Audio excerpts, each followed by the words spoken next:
And all our Kent village groups support you 100%. Now in 2013, East Kent fought a successful campaign against drilling, and we did so with the help of a respected hydrogeologist by the name of Graham D. Warren. Graham worked for almost 30 years for the Environment Agency. So, it would be wholly wrong to believe that those who oppose fracking are a bunch of irrational eco-freaks. Nothing could be further from the truth. You know, there are now over 500 residents groups in the UK. Frack-free Sussex alone has over 10,000 followers. And importantly, members of those groups include geologists, lawyers, doctors, councillors of all parties and engineers who absolutely are well versed in this industry and its failings. And we know that fracking cannot be regulated safely.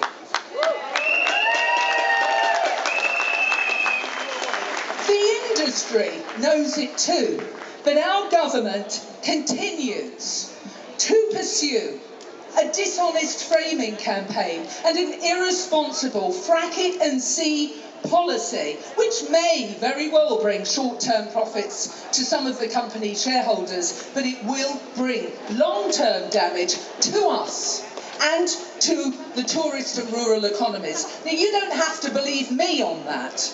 Believe what the government isn't telling you, because it is absolutely true that a government DEFRA report on the effects, the rural impacts of fracking, was redacted in no fewer than 62 sections. That is 62 sections that were hidden from public view. And they included costs, higher insurance costs to cover a possibility of explosion on site, that environmental damage has occurred from leakage of waste fluids, that contaminated surface water can affect human health via the consumption of contaminated wildlife, livestock or agricultural products, and increased industrialisation may be brought to previously tranquil environments, with rural businesses that rely on clean air, land and water suffering losses in agriculture, tourism, organic farming, hunting, fishing, outdoor recreation. I could go on. So much for creating jobs.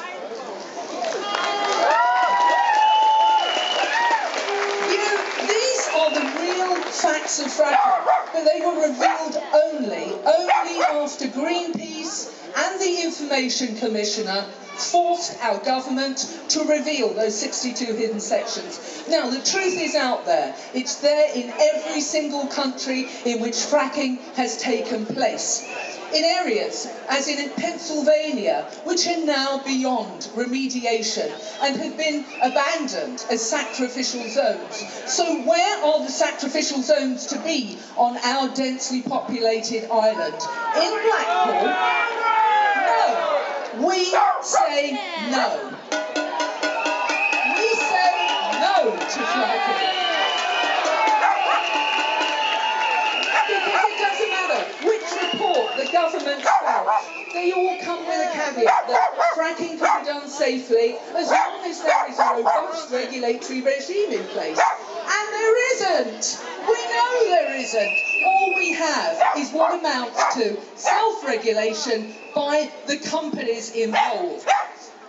When the only shale fracking ever to have taken place in this country occurred in 2011 and triggered those two earthquakes here in Lancashire, causing defamation to Quadrilla's well casing, the company failed even to recognise the significance of that event. Those are the Energy Minister's words, not mine. So when the industry and the government boast of their gold standard regulations, I'm minded to ask, precisely where were they in 2011 when they told us fracking was safe then? And why on earth should we trust them now that the Health and Safety Executive and the Environment Agency have suffered so many devastating budget cuts? In Kent, Graham Warren's evidence showed us that the aquifer, which supplies up to 90% of my county's water, was at risk from the irreversible contamination from fracking. So we fought in East Kent a fierce campaign. And when pressed finally by the Environment Agency, Coastal Oil and Gas Limited, how were they going to protect that vital resource, the company withdrew their applications. They went off to collate the information and they never ever came back.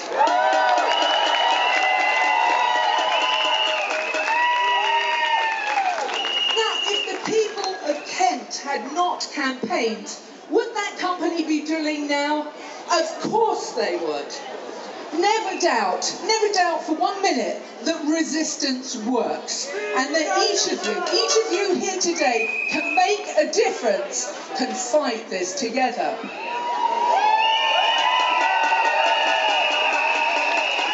And now consider the omnishambles of Quadrilla's operations to date and the fact that their latest applications to frack in Lancashire were rejected by the democratically elected county councillors, only for Quadrilla to appeal that decision and have the government intervening to decide this. When is democracy not democracy? When the government decide it is interfering with their policy on fracking, then surely it will be overridden. And when is fracking not fracking? When the government chooses to redefine it as it did in the Infrastructure Act, so that what took place here in 2011 wouldn't even now be considered fracking. What an utter insult to the intelligence of the people of this country. For our government to expect that if they don't mention the F word, we won't recognise that we will suffer the same risks from the same process. I'm not anti-government, I'm pro-community, I'm pro-democracy. I'm here today to underscore the truth. They cannot imprison us all for protecting the most important things we'll ever have. Our homes, our families, our environment. And Andrew Austin, the former CEA of iGas, admitted the barriers for this industry are in getting local acceptance. He said, we need to work with these communities and it's the inability to manage that would rule out any particular area. Well, guess what? Companies don't have local acceptance. They won't get it. Andrew Austin is long gone. So, stand beside you today and we say to our government, listen today to the many, not the money.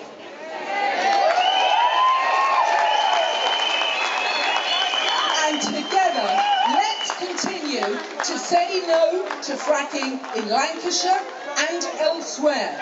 Because the day we stop doing that is the day we say yes to fracking, and that day, I assure you, is never, ever going to come. Thank you, Lancashire.